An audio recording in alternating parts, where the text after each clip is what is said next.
بسم اللہ الرحمن الرحیم۔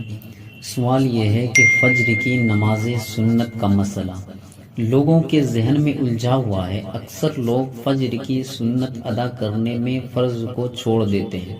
کچھ لوگ تو فرض کے ادا کرنے کے بعد سنت کو پڑھتے ہیں۔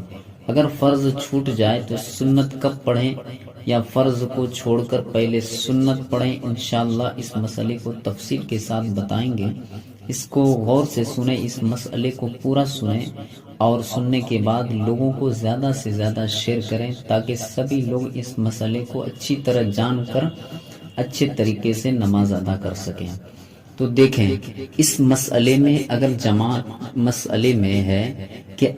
جماعت کھڑی ہو گئی ہے اور کوئی مسجد میں پہنچا نماز پڑھنے کے لیے، تو اس وقت آپ سنت پڑھیں گے یا جماعت میں شریک ہو جائیں گے؟ دیکھیں، اگر آپ کو یہ معلوم ہے کہ امام کے سلام پھیرنے سے پہلے ہم 2 رکعت سنت ادا کر سکتے ہیں، تو پھر شریعت کا یہ حکم ہے کہ آپ پہلے سنت ادا کر لیں، پھر جماعت میں شریک ہوں۔ اور اگر آپ کو یہ اندیشہ ہو کہ ہم سنت پڑھیں گے تو پھر ہماری جماعت چھوٹ جائے گی، تو پھر آپ کے لیے حکم یہ ہے کہ آپ سنت کو چھوڑ کر جماعت میں شریک ہو جائیں۔ اب سنت آپ کی چھوٹ گئی ہے تو اس کو کس وقت پڑھنا ہے؟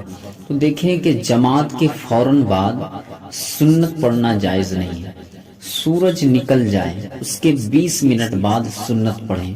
اگر سورج 6 بجے نکلنا شروع ہوا تو 20 منٹ تک نکلتا رہتا ہے، تو 20 منٹ بعد سنت کی قضا پڑھیں۔ یہ کب ہے؟ جب اسی دن کی فجر سنت چھوٹ گئی۔ جیسے آج میں نے فرض نماز پڑھ لی اور سنت چھوٹ گئی ہے تو سورج نکلنے کے 20 منٹ بعد سے پڑھیں۔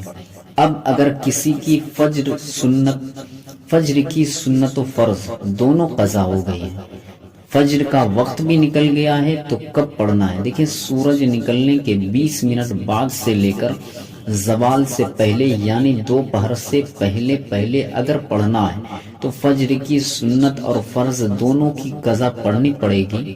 اگر زوال کے بعد یعنی دوپہر کے بعد فجر کی نماز پڑھ رہے ہیں تو صرف فرض کی قضا پڑھنی ہے، سنت کی قضا نہیں پڑھنی۔